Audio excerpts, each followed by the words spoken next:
burung dan doa yang terlupakan.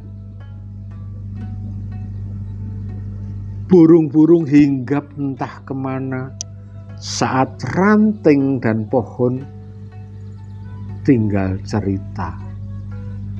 Langit pun menyimpan luka seperti dada yang kehilangan tanya.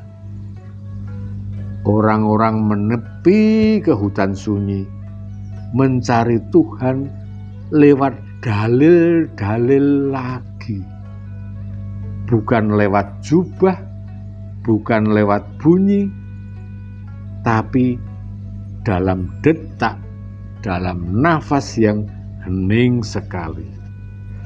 Aku ateis, aku agnostik.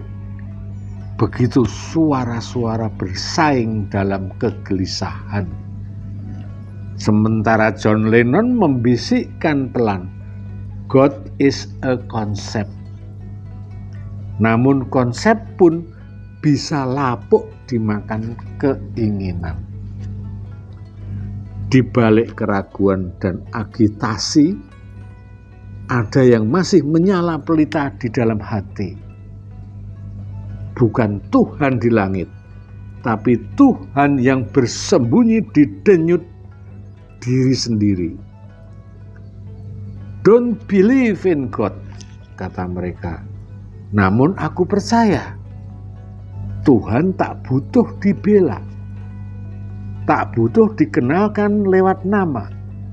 Ia ada dalam keheningan yang menghangatkan jiwa. Maka biarlah dunia berdebat dan saling menghapus. Aku akan duduk dalam sunyi yang kudus, membiarkan cinta menjadi satu-satunya firman, dan kesadaran menjadi satu-satunya iman.